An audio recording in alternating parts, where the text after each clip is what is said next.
All right, strap yourselves in because today we're taking a deep dive into a cosmology that's truly epic in scale, you know? It really stretches the imagination. It does. Yes. You've brought us some excerpts from the Brahma Purana, Yeah. which is, one of the major Hindu texts. Right. And we're here to kind of help you extract those mind-blowing, like, nuggets of knowledge. Absolutely. About this universe that is, I'm not even sure where to begin. Well, it's a universe that goes, I think it's safe to say, way beyond our usual understanding of Earth as the center. Oh, yeah. We're talking way beyond. Way beyond. Multiple continents, realms above, realms below. It's a whole different, scale of reality, Right. So where do you think is, a good place to start for someone who's like, okay, I'm trying to grasp this cosmic picture? Well, like a lot of ancient texts, the Brahma Purana describes our universe as geocentric.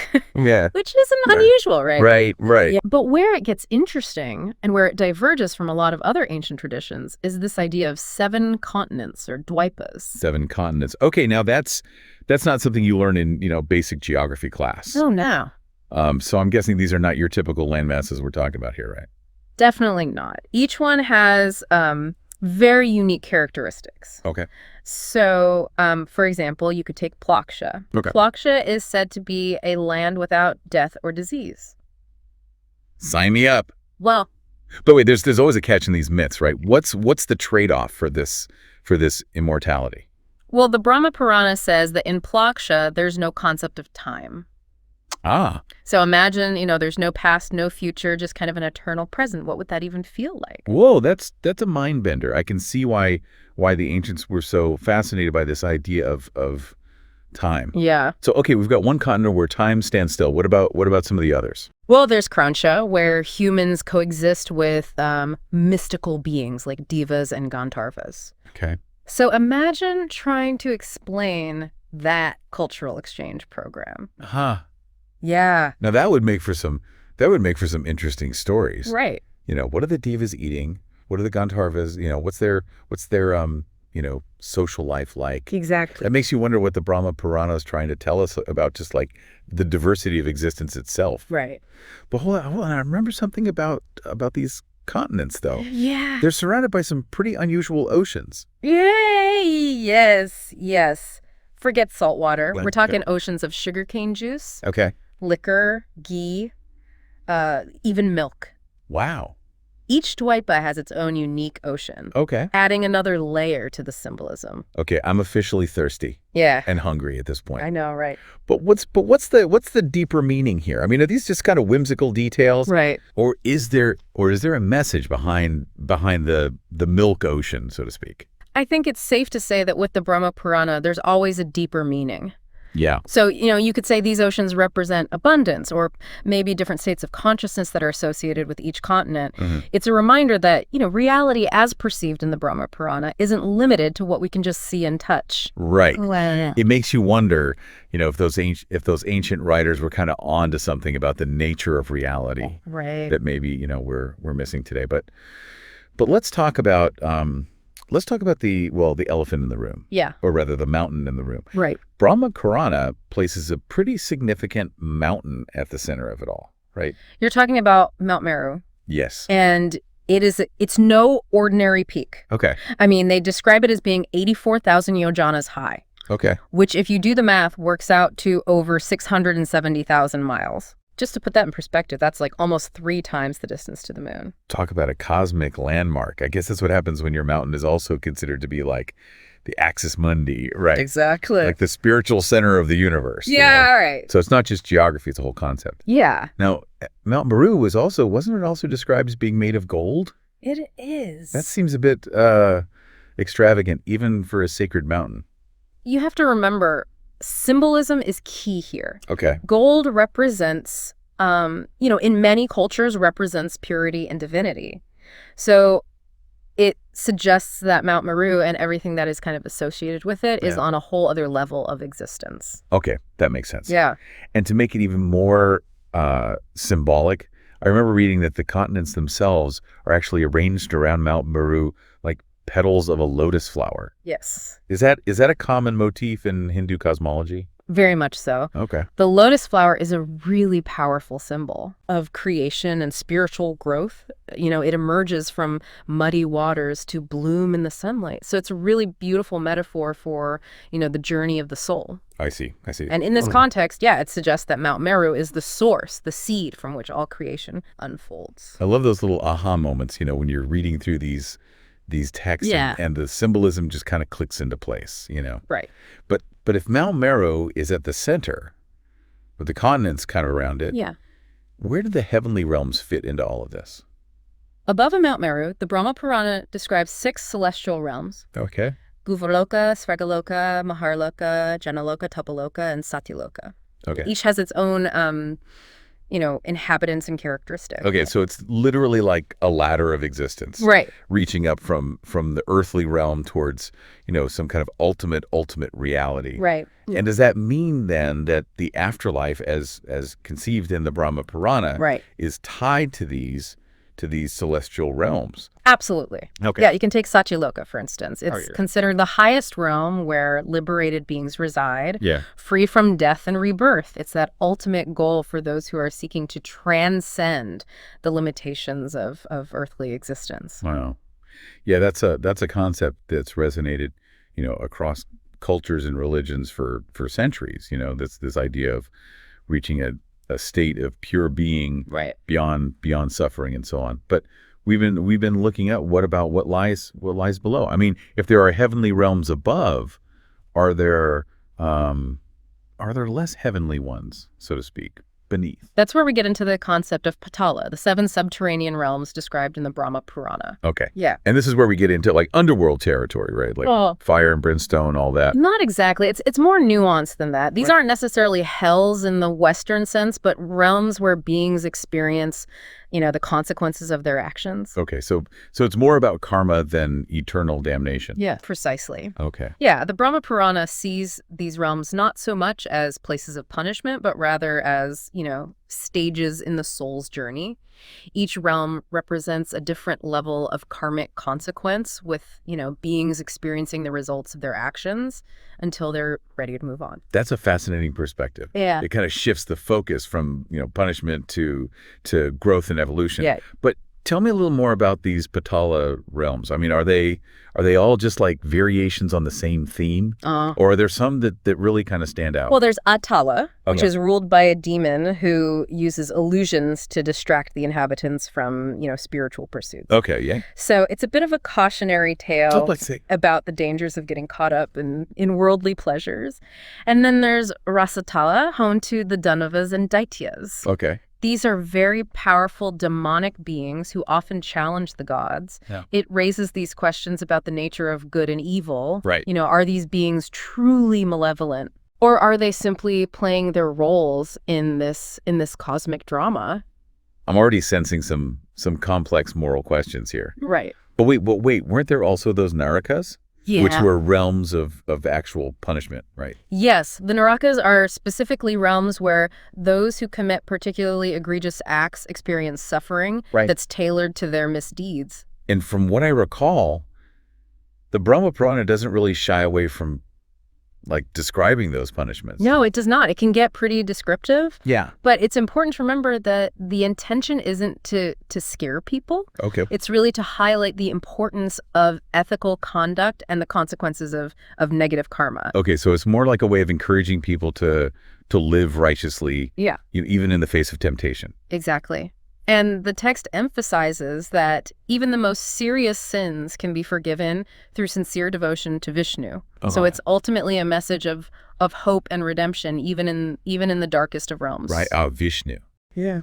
That brings us back to the big picture, right? It does. The Brahma Purana ultimately emphasizes the supremacy of Vishnu. Yes. The preserver god, right? Uh-huh. He's kind of the cosmic keystone holding it all together. He's definitely a central figure in this cosmology. So he's present throughout the universe. Yes. He's there as Shisha, the serpent who supports the earth. Yes. He's the source of all creation. Uh-huh. And he's also the ultimate goal of spiritual liberation. Right. Exactly. It's like Vishnu is woven into the fabric of existence itself. Very much so. So no matter where you are in this vast universe, Right. from the highest celestial realm to the deepest Patala, Right. his presence is felt. And the text actually suggests that remembering Vishnu Okay. is the ultimate antidote to negative karma. Oh, interesting. It's a reminder that even in the face of suffering and karmic consequences, Yeah. there's a path to liberation. Okay, this is a lot to take in. It is. But incredibly fascinating. Yeah. I can see why you find this cosmology so compelling. It's very rich. Yeah.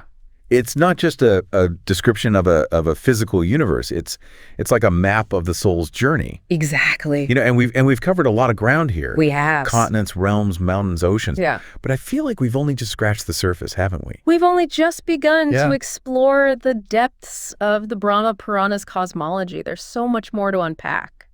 Well, luckily for us Yeah. and for our listener, Right. this deep dive isn't over yet. That's right. So stay tuned. Yes. Because in part 2, Yes. we're going to delve even deeper into these realms and the beings that inhabit them. It's going to be epic. It is. All right. See you in part 2. Welcome back to our exploration of the Brahma Purana's cosmology. We've only just begun to unravel this intricate tapestry of this ancient universe. It feels like we've already taken a crash course in like cosmic geography. You know, from the 7 continents Yeah. to that mind-bogglingly massive Mount Meru. Yeah, it's a lot to wrap your head around, isn't it? It really is, but it's more than just geography, right? Right. We're talking about a map of existence itself. Exactly. With realms that represent different states of being and levels of spiritual evolution. Yeah. But before we get too philosophical, I'm still kind of curious about those narakas, Yeah. the realms of punishment we touched on earlier. Yes, the realms where actions have very specific consequences. Right. The Brahma Purana doesn't shy away from vivid descriptions, which can be pretty intense. From what I recall, some of those punishments are pretty creative, you know? Yes. It's not just, fire and brimstone. It's tailored suffering, right? It's Precisely. like, catered to your particular vice. Right. So take Rarava, for example. Okay. This realm is reserved for those who have been dishonest, those who lie or bear false witness. And the punishment is being constantly tormented by these ferocious beasts. Oh, so the Brahma Purana takes truthfulness very seriously. Absolutely. Yeah. It really underscores the importance of honesty and integrity in this cosmic framework. Yeah. And then, of course, you have Kumbhipaka, Okay. where those who abuse alcohol are boiled in oil. Ouch. That's a pretty strong deterrent. Yes. Even for someone who, enjoys a good drink now and then. It certainly paints a very vivid picture. It does. But again, I mean, these descriptions, I assume, are meant to be symbolic, right? Right. They're not meant to be taken literally, but rather to highlight the karmic consequences of certain actions. Exactly. It's more about prompting reflection than instilling fear. Right. Yeah. It's like the ancient writers are saying, hey, maybe think twice before you do that. Right. Exactly. Okay. But let's zoom out for a moment. Yeah. And revisit the overall structure of the universe as described in the Brahma Purana. So you mentioned that it's a geocentric model, like many ancient cosmologies. That's right. The Earth is at the center, with everything else revolving around it. Okay. Yeah. But it's not just like a flat Earth with a dome over it, right? Oh. It's multi-layered, right? Yes. With all these realms above and below. Very much so. Okay. So remember those 7 continents or Dwipas? Yes. They're arranged in concentric circles Yes. around Mount Meru, which sits at the heart of Jambudvipa, our own continent. That's right. It's like a giant cosmic bullseye. Yeah. With Mount Meru as the target. And each continent surrounded by its own unique ocean. And beyond that, there are 7 more oceans and 6 more continents, Wow. each twice the size of the one before it, Okay. encircling the known world. Talk about a massive universe. It really puts things in perspective, doesn't it? It does. It does. And then, of course, you have the celestial realms above Mount Meru, Right. and the subterranean realms below the earth, adding even more layers to this cosmic onion. So it's a universe of vast scale and complexity, Right, yeah. with different realms representing different levels of existence and karmic evolution. Yeah. But are these realms completely separate? or are they connected in some way? Right. Can beings travel between them? The Brahma Purana describes various ways of moving between realms. Okay. Death and rebirth, of course, is central to this cosmology. So depending on your karma, you could be reborn into a higher or lower realm. It's like a cosmic game of chutes and ladders. Right, that's a good analogy. But it's not just about death and rebirth. Spiritual practices can also elevate beings to higher realms. And there are even descriptions of celestial vehicles that allow for travel between worlds. Hold on. Are we talking about like flying chariots and things like that? Yeah. Okay. I remember reading about those. Yeah, those are the Vimanas, right? Those are the Vimanas, Okay. often described as flying palaces or chariots powered by some mysterious force. Like ancient science fiction. Right. Gods cruising around in their flying chariots, visiting different realms, It really captures the imagination. It does. And these descriptions, while fantastical, they also, I think, reflect this deep fascination with the nature of the universe and the possibilities of transcendence. So we've got this incredibly elaborate system of continents, oceans, mountains, celestial and subterranean realms, and even flying chariots. It's almost overwhelming in its complexity. It's a lot to take in. It is. And yet there's a remarkable sense of order and interconnectedness to it all. That's what I find so fascinating. Right. It's not just chaos. There's a structure. There's a logic. There's a purpose behind it all. Right. And that purpose ultimately is to guide individuals on their spiritual journey, helping them understand the nature of reality and their place within it. So it's a reminder that these ancient cosmologies, they were more than just, attempts to explain the physical universe. Right. They were also maps of the inner world, guides to spiritual growth and liberation. And while we might not subscribe to all of the details of the Brahma Purana's cosmology today, there's still much we can learn from its insights into the nature of existence and the interconnectedness of all things. It's a reminder that there are many ways of understanding the universe. Yes. And that each perspective offers, valuable insights. Right. I'm definitely starting to see the appeal of diving into these ancient texts. It's a very rich tradition. Yeah. And we've only scratched the surface. There's so much more to uncover. Well, luckily, we have a whole other part to this deep dive. So stay tuned because we're going to delve even deeper into the Brahma Purana's cosmology, exploring the symbolism and philosophical depth of this ancient universe. Welcome back to the deep dive. It feels like we've been on this epic journey through the Brahma Purana's cosmology. It has been quite a journey. From towering mountains to subterranean realms and everything in between. It's a universe that's vast in scale. Yeah. But also incredibly intricate in its symbolism and philosophical depth. Every detail seems to point towards some deeper understanding of reality and the journey of the soul. I have to admit, I'm starting to grasp what you mean about this being more than just like an ancient myth. Right. There's a real sophistication to the way these concepts are woven together. It's not just about describing a physical universe. It's about understanding the underlying principles that govern existence. Yeah. One thing that's really stood out to me is how the Brahma Purana blends the physical and the metaphysical. It's not just about mountains and oceans. It's about what those mountains and oceans represent. Exactly. Take the concept of the Dwipas, for instance. Yeah. They're described as physical continents, but they also represent different states of consciousness or levels of spiritual evolution. So the geography itself becomes like a metaphor for the inner journey. Exactly. That's fascinating. And it's not just the Dwipas. Yeah. This blending of the physical and the metaphysical is evident throughout the cosmology. Think about the descriptions of the various deities and their roles in the universe. Right. We talked about Vishnu being present throughout the cosmos in different forms, like as Shesha, the serpent supporting the earth, as the source of creation and as the ultimate goal of spiritual liberation. Right. Each deity embodies a cosmic force or principle. Yeah. They're not just mythological beings. They represent fundamental aspects of reality. It's like a giant cosmic orchestra with each deity playing a specific instrument to create the harmony of existence. And the balance of the universe really depends on the harmonious interplay of these cosmic forces. Okay. And when those forces are out of balance, that's when things start to go awry. That's when we see chaos and suffering. It's incredible how much depth and complexity Yeah. there is to unpack in this cosmology. Right. It really makes you appreciate the intellectual and spiritual depth Right. of ancient Hindu thought. And it's important to remember that these cosmologies weren't meant to be taken literally. They were symbolic representations of deeper truths intended to guide individuals on their spiritual journeys.